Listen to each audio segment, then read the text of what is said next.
Desi menatap pria di depannya dengan penuh permohonan dan berkata, "Walter, aku mohon, demi kenangan masa-masa kita sebagai teman sekelas, tolong bantu aku menghubungi kontakmu di Amerika untuk mendapatkan donor itu.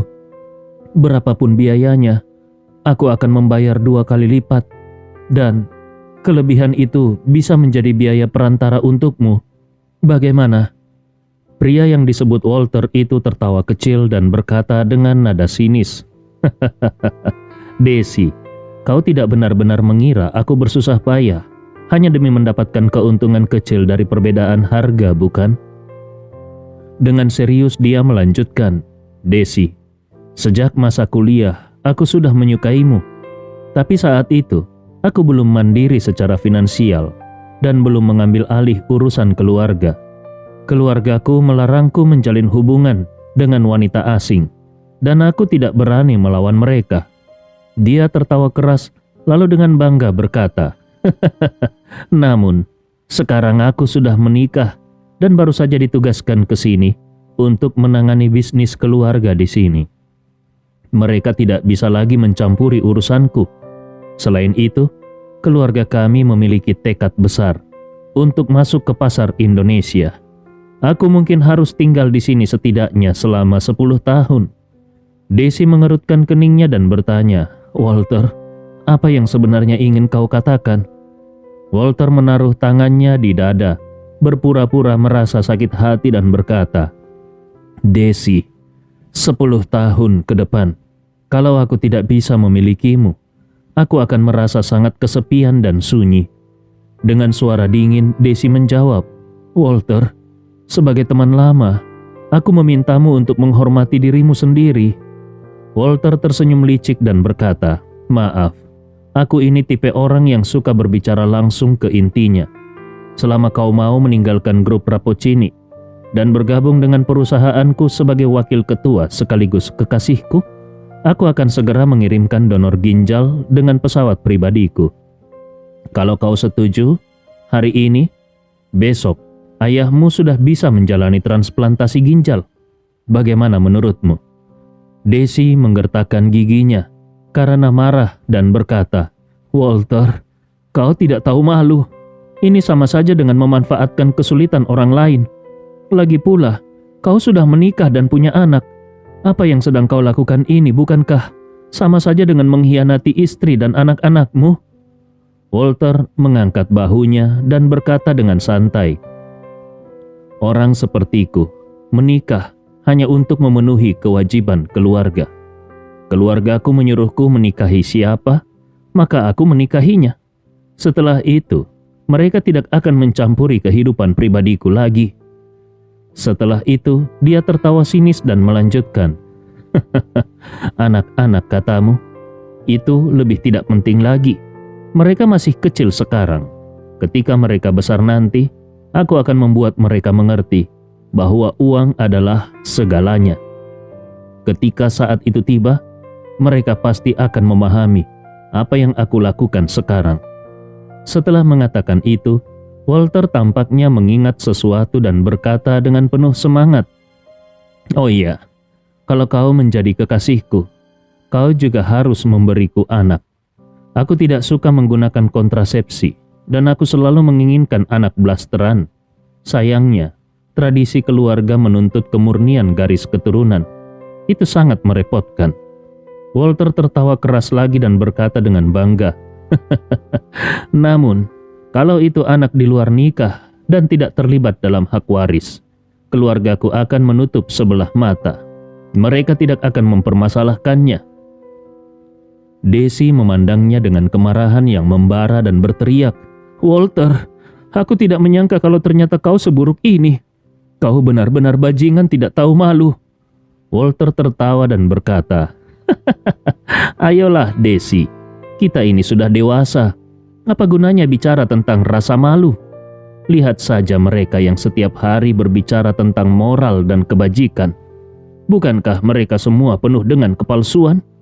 Kalau kau ikut denganku dan bekerja di perusahaanku, lalu kau menggunakan pengalamanmu di grup Rapocini serta informasi rahasia yang kau ketahui untuk membantu kami memasuki pasar Makassar, aku akan memberimu gaji 2 kali lipat dari yang kau terima di grup Rapocini. Ditambah bonus tahunan sebesar 500 juta.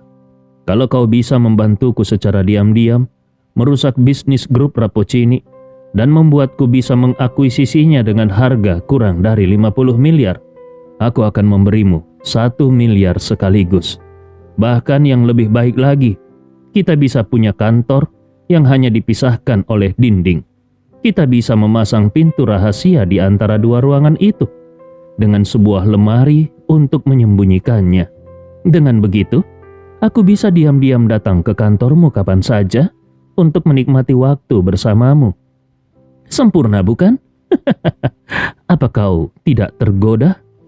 Desi mundur selangkah untuk melewati Walter. Dia membuka pintu dan berteriak dengan marah, "Walter, aku tidak mau melihatmu lagi. Keluar dari sini sekarang juga." Walter tertawa dingin dan berkata, "Desi, kalau kau mengusirku, aku bisa pergi kapan saja. Tapi sepertinya ayahmu tidak punya banyak waktu lagi.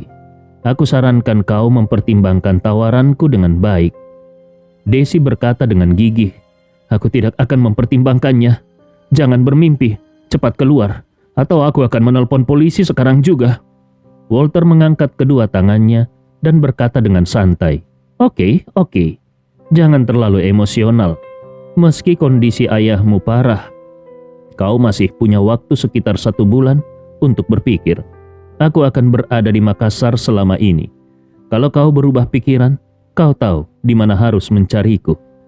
Setelah mengatakan itu, dia merapikan kerah jasnya, lalu mengedipkan mata dengan gaya menggoda ke arah Desi dan berkata dengan senyuman sinis, "Sayang, aku pergi dulu." Desi menatap punggung Walter yang pergi. Seluruh tubuhnya gemetar karena marah, dan air matanya jatuh tanpa bisa ditahan. 2 tahun lalu, ayahnya didiagnosis dengan nefritis akut yang parah. Karena memiliki golongan darah RH negatif, sangat sulit bagi ayahnya untuk menemukan donor ginjal yang cocok. Saat itu, Desi sendiri sudah melakukan tes pencocokan, tetapi tidak berhasil. Untungnya seorang kerabat keluarga menemukan donor yang cocok di Asia Tenggara. Seorang donor yang bersedia memberikan ginjalnya secara berbayar. Dengan mengeluarkan uang yang tidak sedikit, Desi berhasil menyelesaikan masalah donor ginjal untuk ayahnya. Awalnya dia mengira setelah transplantasi ginjal, selama perawatan dilakukan dengan baik, ayahnya setidaknya bisa hidup 20 hingga 30 tahun lagi. Namun siapa sangka, hanya 2 tahun setelah transplantasi, ginjal yang ditransplantasikan tersebut mengalami reaksi penolakan yang parah dan fungsi ginjalnya menurun drastis. Sebelum tahun baru, kondisi ayahnya masih baik-baik saja. Tetapi setelah tahun baru, ayahnya mengalami gagal ginjal akut dan harus dirawat di rumah sakit. Dokter tidak bisa menemukan penyebab gagal ginjal ini. Lebih buruk lagi, kerusakan ginjal ini tidak bisa dipulihkan. Satu-satunya solusi adalah segera menemukan donor ginjal baru dan melakukan transplantasi ulang. Dalam kondisi waktu yang sangat mendesak, Desi menaikkan harga penawaran untuk mendapatkan donor ginjal. Namun, meskipun uang yang ditawarkan sangat besar, tetap saja tidak ada donor yang cocok dalam waktu singkat. Saat itulah Walter, mantan teman kuliahnya di luar negeri, entah dari mana mendengar kabar ini. Walter dengan antusias membantu menghubungi donor ginjal dari pasar gelap di Amerika Serikat. Hari ini, Walter datang untuk memberitahunya bahwa donor telah ditemukan dan bahkan donor tersebut adalah seorang pemuda yang sangat sehat dan kuat. Namun, sebelum Desi sempat merasa lega, Walter langsung memperlihatkan wajah aslinya dan mengajukan berbagai tuntutan yang sangat tidak pantas. Memikirkan semua ini membuat hati Desi semakin berat. Dia tahu bahwa dalam waktu yang sangat singkat ini hampir mustahil menemukan donor ginjal yang cocok di tempat lain. Di saat yang sama, dia tidak bisa menahan diri untuk memikirkan pertemuan ulang tahun Vania beberapa waktu lalu. Saat itu, Andi Rewa mengeluarkan jamu regenerasi yang akhirnya dibeli oleh Ahmad Saidi dengan harga fantastis sebesar 2 miliar. Konon, jamu tersebut bukan hanya bisa menyembuhkan segala penyakit, tetapi juga memiliki kekuatan yang luar biasa untuk memulihkan tubuh. Namun, harga 2 miliar jelas berada di luar jangkauan Desi. Meskipun gajinya tidak kecil, namun dia tetap seorang karyawan. Kekayaannya kalau dijumlahkan sekalipun tidak mencapai 1 miliar. Bagaimana mungkin dia berani berharap untuk memiliki jamu seharga 2 miliar? Saat ini, pintu kamar rumah sakit pelan-pelan terbuka dari dalam. Seorang wanita parubaya berjalan keluar dan bertanya, "Desi, apakah Walter sudah pergi?" Wanita itu adalah ibu Desi. Namanya Yunita. Desi dengan cepat menghapus air matanya. Dia berbalik memandang ibunya dan mengangguk. "Iya, Bu, dia sudah pergi." Setelah itu dia buru-buru bertanya, "Bu, bagaimana kondisi ayah?" Yunita menghela nafas panjang. "Masih sama. Ayahmu belum sadar."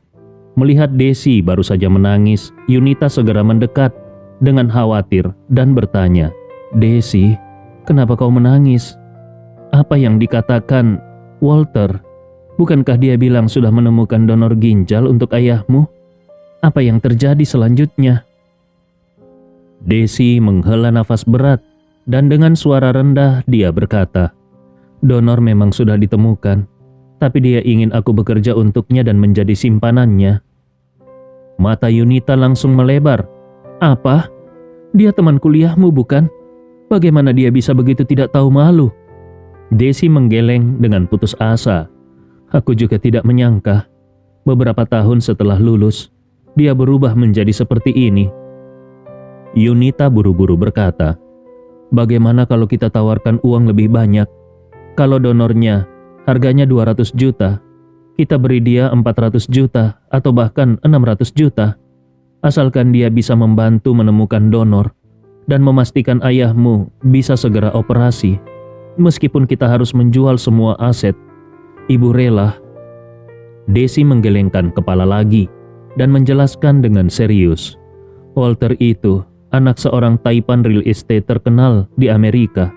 Keluarganya sangat kaya. Asetnya mungkin bernilai ratusan miliar. Uang segitu tidak ada artinya baginya." Yunita langsung menangis dan tanpa daya berkata, "Jadi, apa yang harus kita lakukan? Darah ayahmu itu RH negatif, golongan darah yang sangat langka. Mencari orang dengan golongan darah yang sama saja sudah sulit, apalagi mencari seseorang dengan darah yang cocok. Organ yang bisa cocok dan bersedia menjadi donor, itu hampir mustahil." Sambil menangis dia melanjutkan, "Dokter bilang, kalau tidak segera dapat donor, ayahmu paling lama hanya bisa bertahan 3 bulan. Kalau itu terjadi, bahkan langit pun tidak bisa menyelamatkannya." Desi mengangguk dengan wajah penuh penderitaan dan berkata, "Bu, tolong jangan menangis. Beri aku waktu lagi untuk mencari donor." Yunita yang tidak bisa menyembunyikan kecemasannya menangis terisak-isak. "Dokter bilang, kondisi ayahmu paling lama hanya bisa bertahan 20 hari. Kalau dalam 20 hari tidak ada donor, bahkan kalaupun donornya nanti ditemukan, tubuhnya tidak akan mampu menjalani operasi." Desi mengangguk tegas, "Bu, tenang saja. Aku akan melakukan segalanya untuk menemukan jalan keluarnya." Yunita mengangguk pelan, tetapi air matanya terus mengalir tanpa henti. Desi kemudian berkata dengan lembut, "Bu, tolong jaga ayah sebentar. Aku ingin keluar sebentar untuk mencari udara segar." Yunita mengangguk, "Baik, pergilah." Desi keluar dari ruang perawatan dan langsung menuju taman kecil di bawah gedung rumah sakit. Malam telah tiba. Cuaca sangat dingin dan taman itu hampir kosong. Desi merogoh sakunya dan mengeluarkan sebungkus rokok wanita. Dia mengambil sebatang dan meletakkannya di bibirnya. Kemudian dia mengeluarkan pemantik api dan dengan sedikit tergesa-gesa dia menyalakan api. Setelah beberapa kali mencoba, akhirnya dia bisa menyalakan rokok tersebut. Di bawah cahaya api, wajahnya tampak sangat muram. Saat rokok mulai terbakar, Desi menggigit lembut ujung rokok dengan bibir merahnya dan menghisapnya dalam-dalam. Suasana di sekitarnya begitu hening, hingga suara khas rokok yang terbakar terdengar jelas. Desi jarang merokok dan tidak terlalu menyukai rokok, tetapi pekerjaannya yang selalu intens dan seringkali membuatnya stres hingga kelelahan, membuat merokok sesekali menjadi cara baginya untuk meredakan ketegangan. Asap rokok keluar dari hidungnya yang anggun, dan sensasi nikotin di otaknya membuat air mata mengalir di wajahnya tanpa henti. Di pikirannya, kata-kata ibunya terus terngiang. Waktu yang tersisa untuk operasi transplantasi ayahnya hanya 20 hari. Kalau dalam waktu 20 hari tidak ditemukan donor yang cocok, fungsi tubuh ayahnya akan memasuki tahap akhir penurunan drastis. Pada saat itu, tubuh ayahnya akan menjadi terlalu lemah, bahkan untuk menerima anestesi. Apalagi kalau harus menjalani operasi besar seperti transplantasi organ. Kondisi ini mirip dengan pasien kanker stadium akhir pada usia lanjut. Dalam istilah medis, situasi seperti ini sering diringkas dengan kalimat, kondisi tubuh sangat lemah, penyakit sangat parah. Melakukan operasi, tubuh ayahnya tidak kuat. Kemoterapi, tubuh ayahnya juga tidak mampu. Pada akhirnya, satu-satunya pilihan adalah perawatan paliatif. Dengan kata lain, menghentikan pengobatan aktif dan beralih ke perawatan nyeri untuk membantu pasien melewati masa terakhir hidup mereka dengan lebih nyaman. Ayah Desi baru berusia 50-an. Dan bagi Desi tidak mungkin dia bisa menerima kenyataan bahwa ayahnya harus pergi pada usia yang masih relatif muda. Namun, kemungkinan untuk menyelamatkan ayahnya sekarang sangat tipis, hingga membuatnya merasa putus asa. Rokok pertama habis, dan tanpa sadar, dia menyalakan sebatang lagi. Pikirannya kembali teringat pada kata-kata Walter. Pada saat yang sama, pikirannya menciptakan sebuah soal pilihan yang mengerikan. Pilihan A, menerima syarat Walter untuk menyelamatkan nyawa ayahnya. Pilihan B, menolak Walter dan menyaksikan ayahnya pergi untuk selamanya. Desi menatap ke langit malam yang gelap. Perasaan tercekik membuat dadanya terasa berat. Sambil menghisap rokok, pikirannya terus berkecamuk, mencari jawaban atas dilema yang menghancurkan ini. Hati Desi terasa seperti teriris. Dia menghadapi salah satu pilihan paling kejam yang pernah dia temui selama lebih dari 20 tahun hidupnya. Sementara itu, Walter duduk di dalam sebuah Rolls-Royce yang baru saja meninggalkan rumah sakit. Nama lengkap Walter adalah Walter Howard. Dia adalah seorang Amerika yang keluarganya terkenal sebagai pengembang properti besar di Amerika Serikat. Di masa-masa awal, Walter dan Desi adalah teman sekelas. Sejak itu, Walter sudah memiliki ketertarikan pada Desi. Namun, karena Walter berada di bawah pengawasan ketat keluarganya, saat itu Walter tidak berani secara terang-terangan mengejar seorang wanita Asia. Namun situasi telah berubah drastis. Kini Walter telah menguasai sumber daya dan kendali yang cukup di dalam keluarganya.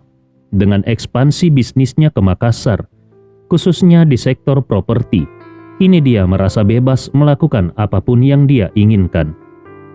Langkah pertama dari kebebasannya adalah mencoba merebut Desi, teman lamanya.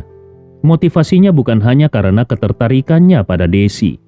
Yang lebih penting lagi, itu karena Desi telah mencetak prestasi besar selama bertahun-tahun di grup Rapocini dan diakui secara luas atas kemampuannya dalam industri properti.